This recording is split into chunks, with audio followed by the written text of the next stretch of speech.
Para mí el Estado Islámico nunca fue una organización con ideales, sino más bien un cártel organizado que extorsionaba a su propio pueblo. Esta organización tenía de soporte económico las aportaciones de millonarios saudíes, libaneses, turcos, cataríes y en un principio el apoyo de los servicios de inteligencia occidentales. Pero también su negocio era el contrabando, un negocio que por cierto le abrió las puertas a Europa y las Américas. Esto debido a que vendían algodón, barriles de petróleo extraídos de los yacimientos tomados en Siria e Irak, armas y por supuesto el trasiego de drogas hacia los límites del Oriente Medio. Pero ¿quién formó lo que en su momento se consideró la organización más peligrosa y poderosa del mundo árabe?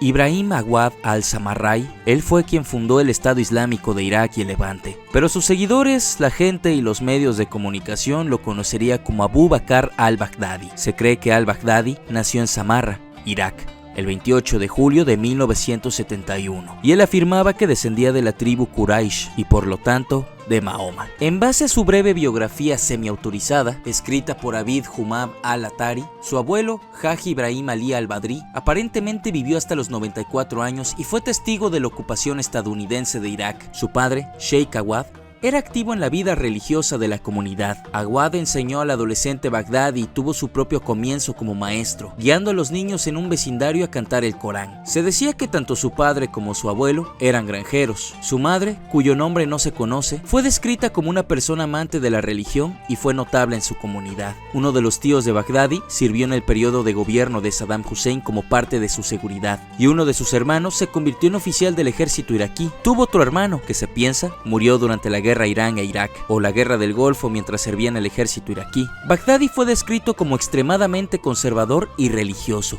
incluso en su juventud.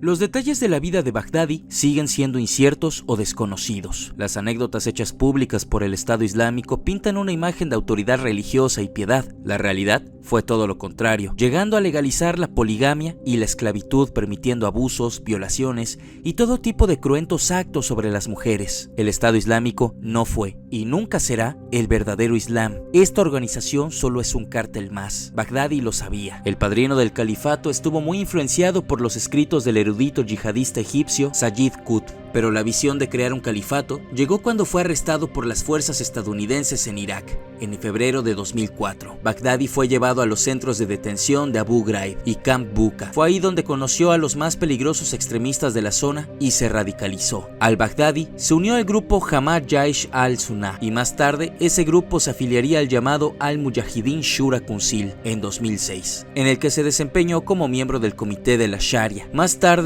el MSC cambiaría de nombre a Estado Islámico de Irak. Al-Baghdadi se convirtió en el supervisor general del Comité de la Sharia del Estado Islámico de Irak y miembro del Consejo Consecutivo Señor del grupo. Durante 6 años participó y perpetró violentos ataques en nombre de la organización. Más tarde, con la expansión formal a Siria en 2013, una declaración del 8 de abril del mismo año anunció la formación del Estado Islámico de Irak y el Levante. El 29 de junio de 2014, el Estado Islámico de Irak y el Levante anunció el establecimiento de un califato mundial. Al-Baghdadi fue nombrado su califa para ser conocido como Califa Ibrahim, y el Estado Islámico de Irak y el Levante pasó a llamarse Estado Islámico.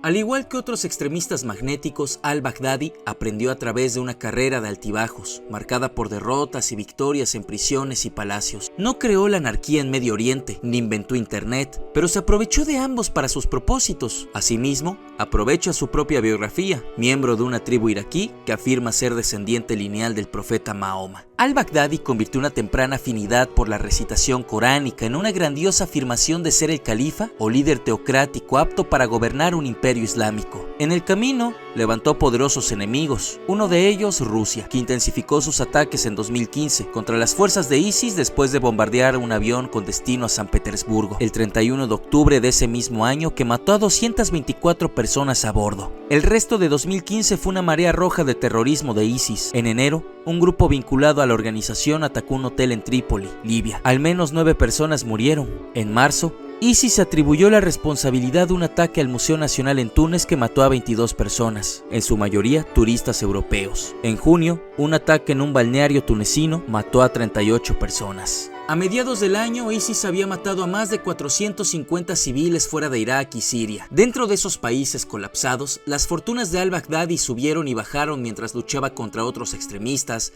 las fuerzas respaldadas por Estados Unidos y las fuerzas de Bashar al-Assad. Pero en marzo y abril, las fuerzas iraquíes expulsaron a ISIS de la ciudad de Tikrit, en medio de afirmaciones estadounidenses de haber reducido el territorio iraquí bajo el control de al-Baghdadi hasta en un 25%. Al mes siguiente, las fuerzas de ISIS contraatacaron, capturaron la ciudad de Ramadi y aplastaron las esperanzas estadounidenses de que las tropas iraquíes pudieran derrotar a este enemigo por su cuenta. Más tarde, en mayo, ISIS se apoderó de la ciudad siria de Palmira, una metrópoli que había sido declarada Patrimonio de Humanidad. Las fuerzas de al-Baghdadi la saquearon y luego destruyeron lo que quedaba. El mundo se había cansado.